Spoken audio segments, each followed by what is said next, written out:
Hi hello ಎಲ್ಲರಿಗೂ ನಮಸ್ಕಾರ. Ma'am street ಚಾನಲ್ಗೆ ಸ್ವಾಗತ. ಇವತ್ತಿನ ವೀಡಿಯೋದಲ್ಲಿ ನಾನು ನಿಮಗೆ ಹೆಸರುಕಾಳು ಪಲ್ಯ ಹೇಗೆ ಮಾಡೋದು ಅಂತ ನೋಡಿಸ್ತೀನಿ. ಹೆಸರುಕಾಳನ್ನ ಒಂದು 3ರಿಂದ 4 ಅವರ್ ನೆನೆಸಿ ಅದನ್ನು ಒಂದೆರಡು ವಿಸಿಲ್ ಕೂಗಿಸ್ಕೊಂಡು ಇಟ್ಕೊಂಡಿದ್ದೀನಿ. ರುಚಿಗೆ ತಕ್ಕಷ್ಟು ಉಪ್ಪು ಹಾಕ್ಕೊಂಡು ನೆಕ್ಸ್ಟ್ ಒಂದು ಪ್ಯಾನಿಗೆ 4 ಟೇಬಲ್ ಸ್ಪೂನಷ್ಟು ಎಣ್ಣೆ, ಒಂದೆರಡು ದಪ್ಪ ಈರುಳ್ಳಿ ತೊಗೊಂಡಿದ್ದೀನಿ. ಈರುಳ್ಳಿ ಸಣ್ಣದಾಗಿ ಕಟ್ ಮಾಡಿಕೊಂಡು ಒಂದು 4 ಮೆಣಸಿನ್ಕಾಯಿ, ಹಸಿಮೆಣಸಿನ್ಕಾಯಿ ತೊಗೊಂಡಿದ್ದೀನಿ. ನೀವು ಬೇಕಾದರೆ ಗ್ರೀನ್ ಮೆಣಸಿನ್ಕಾಯಿ ಅದು ತೊಗೋಬೋದು.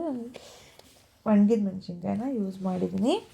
ಸೊ ಇದನ್ನೆಲ್ಲ ಚೆನ್ನಾಗಿ ಹಸಿ ವಾಸನೆ ಹೋಗೋ ತನಕ ಹುರ್ಕೊಂಡು ಕರಿಬೇವು ಕೂಡ ಹಾಕ್ಕೊಂಡಿದ್ದೀನಿ. ರುಚಿಗೆ ತಕ್ಕಷ್ಟು ಉಪ್ಪು ಸೇರಿಸ್ತಾ ಇದನ್ನು ಚೆನ್ನಾಗಿ ಒಂದು 4ರಿಂದ 5 ನಿಮಿಷ ಕೈ ಆಡಿಸ್ತಾ ಹೋಗಬೇಕು. ನೆಕ್ಸ್ಟ್ ಇದಕ್ಕೆ ನಾವು ಏನು ಹೆಸರು ಕಾಳನ್ನ ಬಾಯ್ಲ್ ಮಾಡಿ ಇಟ್ಕೊಂಡಿದ್ದೀವೋ ಅದನ್ನು ಕೂಡ ಹಾಕ್ಕೊಂಡು ಮಿಕ್ಸ್ ಮಾಡ್ತಾ ಒಂದು 3ರಿಂದ 4 ನಿಮಿಷ ಹಾಗೆ ಬಿಡಬೇಕು.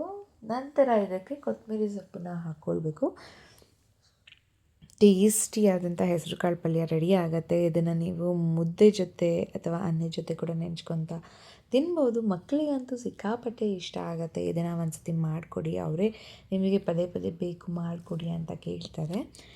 ಯಾರೆಲ್ಲ ಇನ್ನು ಇದನ್ನು ಟ್ರೈ ಮಾಡಲ್ಲ, ಪ್ರಾಬಬ್ಲಿ ಎಲ್ಲರೂ ಟ್ರೈ ಮಾಡಿರ್ತಾರೆ ಅನಿಸುತ್ತೆ. ಟ್ರೈ ಮಾಡದೇ ಇರೋರು ಟ್ರೈ ಮಾಡಿ ಅಂತ ಹೇಳ್ತಾ ಈ ವಿಡಿಯೋನ ಇಲ್ಲೇ ಮುಗಿಸ್ತೀನಿ. ಧನ್ಯವಾದಗಳು. Keep watching.